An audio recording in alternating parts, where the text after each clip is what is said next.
Eh, Dimas menganga dan ekspresi wajahnya terlihat sangat terkejut, seolah-olah baru saja melihat hantu.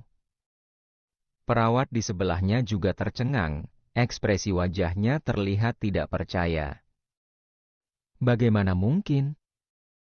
Kenapa anak ini bisa tiba-tiba hidup kembali? Dia mati suri? ayah, apakah itu kamu? Ayah, jangan pergi. Pada saat ini, Renata membuka matanya dengan linglung. Sebelumnya, saat Randy pergi untuk mengumpulkan uang, gadis kecil itu merasa sangat gelisah. Renata hanya ingin bisa menemaninya saat terakhir hidupnya. Renata, kamu benar-benar bangun. Ayah ada di sini. Ayah akan menemanimu dan tidak akan kemana-mana. Ucap Randy dengan gembira sembari menangis, lalu lanjut menyalurkan aliran panas itu ke dalam tubuh Renata. Renata hidup kembali. Ternyata cara ini berguna. Renata benar-benar hidup kembali. Tubuh Randy gemetaran karena gembira. Perasaan takut yang kini telah berubah menjadi kebahagiaan ini membuatnya tak kuasa menahan air matanya. Randy menggenggam erat tangan kecil Renata, seolah-olah sedang memegang seluruh dunianya. Dia takut kalau dia melepaskan tangannya, semuanya akan berubah menjadi hayalannya saja. Sebelum mengalaminya sendiri, siapapun tidak akan yang bisa merasakan betapa membahagiakannya memperoleh kembali sesuatu yang hilang dan bagaimana rasanya takut kehilangan. Tangan ayah sangat hangat, genggaman ayah sungguh nyaman. Ayah, kenapa kamu menangis? Ayah jangan menangis ya. Aku tidak ingin ayah menangis. Wajah pucat Renata sudah terlihat merona. Dia mengulurkan tangan kecilnya yang satu lagi untuk mengusap air mata di wajah Randy. Baik, ayah tidak akan menangis. Ayah sangat gembira. Hahaha, Renata sudah selamat. Putriku sudah hidup kembali. Ketika Randy merasakan tangan kecil itu menyeka air mata di wajahnya dengan kikuk, dia merasakan ketenangan yang tak pernah dia rasakan sebelumnya. Kemudian dia kembali menangis dan tertawa seperti orang gila. Ayah, aku mau pulang. Gadis kecil itu tidak tahu apa yang telah terjadi. Saat ini, dia ingin menghentikan ayahnya menghabiskan uang untuk membayar biaya pengobatannya. Randy ragu-ragu sejenak, lalu mengangguk sembari berkata, Baik, ayah akan membawamu pulang. Setelah Randy selesai berbicara, dia mencabut selang di tubuh Renata, lalu menggendong gadis kecil itu untuk membawanya pergi. Tunggu, kalian tidak boleh pergi. Kalian masih belum melunasi biaya rumah sakit. Dimas berdiri di depan Randy untuk menghalangi jalannya. Berapa biayanya? Tanya Randy dengan dingin. 61.760.000. Ucap Dimas sembari menyerahkan selembar tagihan. Wajah Randy berubah menjadi serius, lalu dia mengambil tagihan itu sembari bertanya. Apa? Kenapa bisa semahal itu? Omong kosong, kamu kira menginap di ruang ICU itu gratis? Belum lagi biaya obat-obatan yang digunakannya. Cibir Dimas. Randy melihat ada keanehan dalam tagihan itu. Lalu dia bertanya dengan marah. Kenapa di tagihan hari ini tertera biaya obat? Bukankah kamu menghentikan obat-obatannya karena aku berutang pada rumah sakit? Dimas mengedipkan matanya beberapa kali, lalu berkata tanpa merasa bersalah. Oh, tadi aku salah bicara. Hari ini aku tidak menghentikan obat putrimu. Cepat bayar. Kalau bukan karena aku memberikan obat pada putrimu, Bagaimana mungkin putrimu bisa hidup kembali? Lalu suntikan progesteron itu apa? Dasar dokter jahat! Mentang-mentang aku tidak memahami ilmu kedokteran, kamu ingin membodohiku. Randy mencengkeram kerah baju Dimas dengan marah. Dia benar-benar ingin membunuh bajingan ini. Suntikan progesteron biasanya digunakan untuk memperkuat kandungan ibu hamil atau untuk mengobati menstruasi yang tidak teratur. Renata masih berusia 5 tahun, bagaimana mungkin dia membutuhkan suntikan ini? Dokter jahat ini tidak hanya diam saja saat melihat pasiennya mati. Dia juga meresepkan obat dengan asal agar biaya pengobatan pasien menjadi sangat mahal. Dokter jahat ini benar-benar ingin memaksa orang untuk mati. Lepaskan aku, kamu mau apa? Aku sarankan kamu membayar tagihan ini tanpa membuat masalah.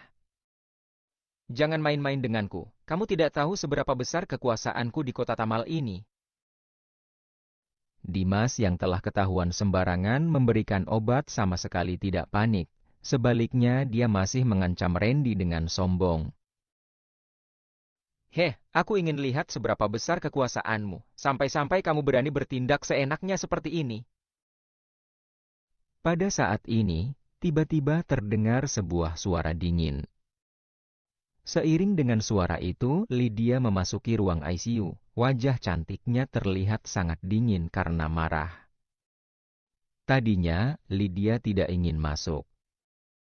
Dia tidak ingin mengganggu perpisahan terakhir Randy dengan putrinya. Namun, saat ini, Lydia benar-benar sudah tidak tahan lagi. Siapa dia? Istrimu? Tanya Dimas sembari memicingkan matanya. Ketika dia melihat Lydia yang terlihat marah, dia menduga Lydia adalah istri Randy. Sejak Renata tinggal di ruang ICU sampai sekarang, tidak ada orang yang pernah melihat ibunya. Tak disangka, ibunya adalah wanita yang sangat cantik. Randy ragu-ragu sejenak, lalu menjawab. Temanku. Teman? Hai MPH, aku tidak peduli apa hubungan kalian. Cepat bayar tagihan ini. Kalau tidak, kalian tidak boleh pergi. Kalau kalian berani membuat masalah di rumah sakit, maka aku akan lapor polisi untuk menangkap kalian. Ancam Dimas. Kamu benar-benar sangat sombong. Aku ingin bertanya kepada kepala rumah sakit ini, kenapa bisa ada bajingan sepertimu di rumah sakit ini? Ucap Lydia dengan dingin, lalu mengeluarkan ponselnya. Ketika Dimas mendengar perkataan Lydia, dia langsung berkata dengan ekspresi merendahkan. Kamu mau menelepon kepala rumah sakit? Meskipun Lydia memiliki aura yang tidak biasa dan tidak terlihat seperti orang biasa, Dimas tetap menganggap remeh wanita ini. Dimas beranggapan, teman pria miskin seperti Randy mana mungkin merupakan orang yang penting. Kalau Randy memiliki teman yang kenal dengan kepala rumah sakit ini, maka waktu itu dia tidak perlu sampai menjual ginjalnya. Lydia pun tidak beromong kosong lagi dengan Dimas.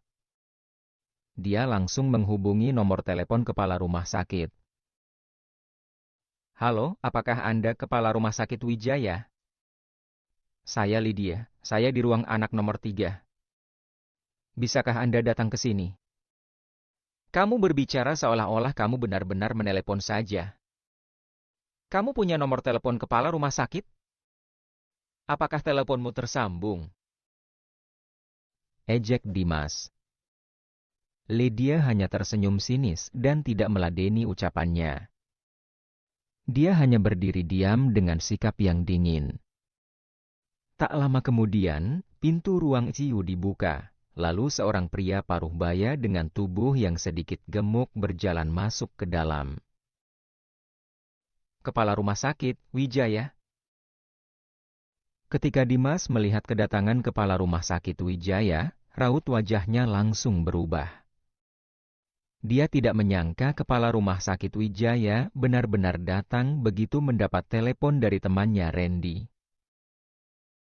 Prasdir Lydia, kenapa Anda bisa ada di sini? Ini, tanya kepala rumah sakit Wijaya dengan sopan sekaligus heran ketika melihat Lydia. Saat Dimas melihat sikap kepala rumah sakit Wijaya saat berbicara dengan Lydia, jantungnya langsung berdegup kencang dan mulai bercucuran keringat dingin. Dimas tidak menyangka Lydia benar-benar kenal dengan kepala rumah sakit Wijaya. Bahkan sikap kepala rumah sakit Wijaya saat ini membuatnya memiliki firasat buruk. Ada masalah apa? Beritahukan saja kepada kepala rumah sakit Wijaya. Aku yakin dia akan menegakkan keadilan untukmu. Ucap Lydia sembari memberikan isyarat mata kepada Randy. Dimas tahu apa yang akan dikatakan Randy selanjutnya, jadi dia segera menatapnya dengan tatapan memelas. Randy bahkan tidak melirik Dimas. Dia menyerahkan tagihan itu kepada kepala rumah sakit Wijaya sembari berkata, "Ini adalah rincian biaya yang Dr. Dimas berikan kepadaku. Tolong kepala rumah sakit Wijaya lihat tagihan ini. Sampai hari ini, aku berhutang di rumah sakit masih belum sampai 2 hari, tapi biaya yang dibebankan kepadaku sudah mencapai 60 juta lebih. Putriku masih berusia 5 tahun, dan dia mengidap leukemia mieloblastik akut. Namun, di dalam tagihan ini malah ada biaya obat progesteron dan obat tekanan darah tinggi. Mungkin hanya obat KB yang belum diterakan di sini. Selain itu, dosis yang diberikannya dalam 24 jam sebanyak 10 liter. Kalau dosis sebanyak itu disuntukkan kepada seekor gajah pun, gajah itu pasti akan mati, kan?" Setelah kepala rumah sakit Wijaya mendengar perkataan Randy, dari raut wajahnya sulit untuk menilai suasana hatinya, tapi kemudian dia langsung menampar Dimas. "Dimas, kamu sungguh berani. Bajingan sepertimu benar-benar telah mencoreng nama baik rumah sakit. Mulai hari ini, kamu dipecat." Ketika Dimas mendengar perkataan kepala rumah sakit Wijaya, dia sangat ketakutan lalu bergegas memohon. "Jangan kepala rumah sakit. Saya memang sedikit lalai. Saya janji tidak akan mengulanginya lagi. Tolong beri saya satu kesempatan lagi. Saya mohon beri saya satu kesempatan lagi." "Lalai? Kamu bilang ini lalai? Tindakanmu ini adalah penipuan dan menganggap remeh nyawa orang lain." Tegur kepala rumah sakit Wijaya dengan marah. Pada saat ini, Lydia mendengus lalu berkata dengan tidak puas. "Memangnya dipecat saja sudah cukup? Saya rasa masalah ini harus diserahkan kepada pihak berwajib agar bisa diselidiki dengan jelas. Kalau kepala rumah sakit Wijaya tidak leluasa, saya bisa meminta pengacara perusahaan saya untuk menindaklanjuti kasus ini." Begitu kepala rumah sakit Wijaya mendengar perkataan Lydia, dia bergegas berkata, "Benar. Ucapan Prasdir Lydia benar. Parasit di rumah sakit memang harus dibasmi hingga tuntas. Anda tenang saja, saya berjanji akan menangani masalah ini dengan serius. Sekarang saya akan menghubungi badan penyelidik." Tadinya, kepala rumah sakit Wijaya ingin melindungi Dimas, tapi ketika dia mendengar perkataan Lydia, dia langsung mengurungkan niatnya. Kepala rumah sakit Wijaya tidak berani menyinggung keluarga Gozali. Karena Lydia ingin menghukum Dimas, dia tidak akan mungkin bisa melindunginya. Brok. Dimas langsung merasa tubuhnya tak bertenaga dan jatuh di atas lantai. Lalu dia menangis sembari memohon. "Jangan kepala rumah sakit Wijaya. Nona Lydia, saya salah. Saya tidak berani mengulanginya lagi." Pada akhirnya, dokter jahat itu merangkak ke kaki Randy sembari memohon dengan bercucuran air mata. "Pak Randy, Pak Randy, kasihanilah aku. Aku tidak akan berani mengulanginya lagi. Ampunilah aku. Dimas tahu kalau perbuatan bejatnya ketahuan, dia setidaknya akan dipenjara selama 8 sampai 10 tahun. Kalau itu terjadi, hidupnya akan benar-benar berakhir. Randy mendengus dingin lalu menendang Dimas. Kasihan padamu? Pernahkah kamu mengasihani pasien dan keluarganya yang telah kamu celakai?